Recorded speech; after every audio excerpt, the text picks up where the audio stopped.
1985 Chevy Blazer, rusted conditions, really bad. Got a brake line replacement we're about to do on it, as you can see. Got this brake line here, so I broke it from here to here. So we're about to get put this compression fitting on it and basically attach them back together. It's easy to do. Just a regular old saw or whatever. Just cut the line. I'll show you compressions. Like tomorrow and next week. These are the fittings here, the replacements that I'm gonna replace the pieces with. It's called compression bushings or whatever. It's the old line. You can see, I don't know if you can see it. Let it zoom. Can't zoom on it. Actually got a couple pinholes in it, so, and that's the piece that comes from here. And what we're gonna do is cut this out here to fit and compression it in with these here. One more time, aerial view of those. Get them at local auto parts store. I'm pretty sure ask for compression fittings for a brake line. That can close this video. Thanks. Subscribe. Thank you. Alright, this is how we're gonna do it. Just get your regular little saw jig, not a jig, this is a flexible standard. You know, the one that fits in the, can't forget what you call them. Not a jigsaw though, similar. That's what I use to cut the old piece off with, and also I'm gonna use it to cut the new piece. So I only got two hands, so I'll be back. I can't cut and hold the camera. Pull back a little bit. Alright, so what we doing here, we're cutting these lines to fit the gap that I cut out. I don't know if you can see it, but these here is brushed down with a metal brush, and it's got a couple holes. I don't know if you can see it, but it's some pinholes, so they're hard to see. But what we're doing now is about to cut this new piece out. You can get this from any local hardware store. And we're fitting these bushings on it. I'll show you how to apply that once I get it cut out. So I ain't doing any measurements on it. Basically, I'm just measuring it by eye. But this line is kind of really easy to cut because it's so thin. Once you get through, just start circling it. Stay in your same hole that you started with, so it won't cut uneven.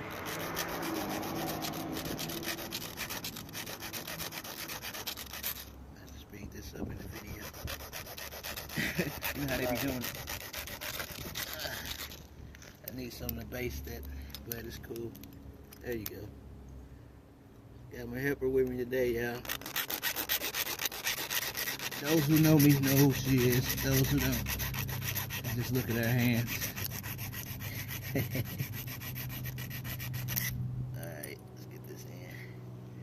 I'm about to do some filing on that to get it flush, but that's no problem. I should have brought my cutoff tool. Okay, so we're gonna just kind of go with this here. So we're gonna just make a little line here, and now we know where that one's supposed to be. And how about we make it a little longer just in case, because you never can cut. It's best to be longer than shorter, so let's go a little longer than that just in case we need to flex the line. If you go shorter, then you have to recut. If you go longer, you can always stretch the line or bend it in a certain area where it's workable for you.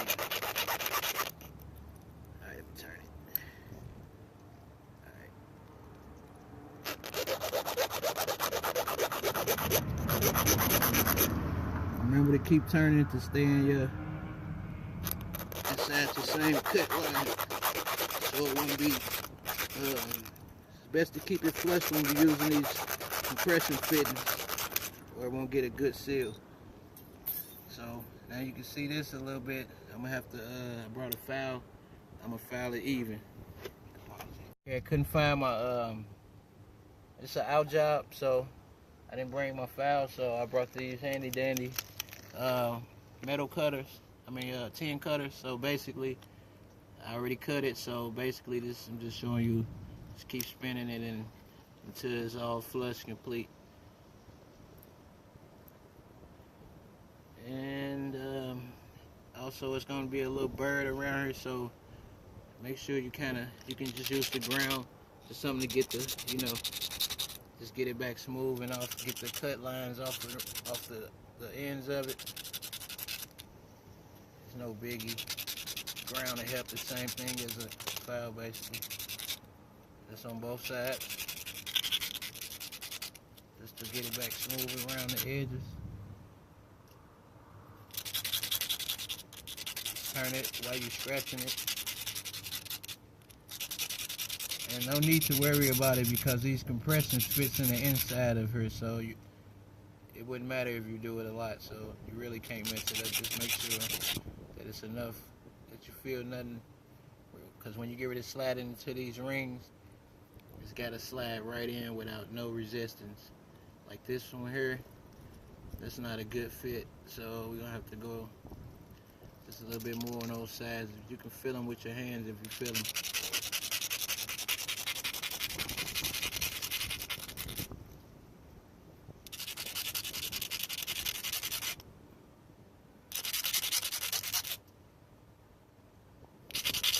This one seems to be right around, I'm guessing, good. Let's try and see.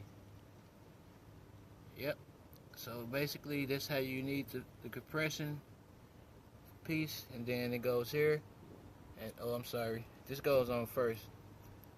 So let me show you guys how to actually set this up before I start to put it on, so you know. So you put your first washer on, your first nut on, then your compression fitting, because that's what compresses inside of there, but you can't see it, so don't even worry about how it works. And then it goes here, and you slide it up. And when you do this, it opens the inside and adds the compression. And you also, since I'm replacing this middle section, one of these will go on the old end, and one will go on the new end on both sides. And then it'll look like this once you get it coupled on. It'll look like this. So basically, you slide those old ones on the same way I showed you as the new, and also file around the edges and get as much as rust off so it will slide. Those compression rings will slide inside. Might be a little hard, but it's possible. Alright, that concludes this video. And this should be the finished product right here. This should be the complete how it looks once you complete it. And that's about that. Like, subscribe. Thanks for watching.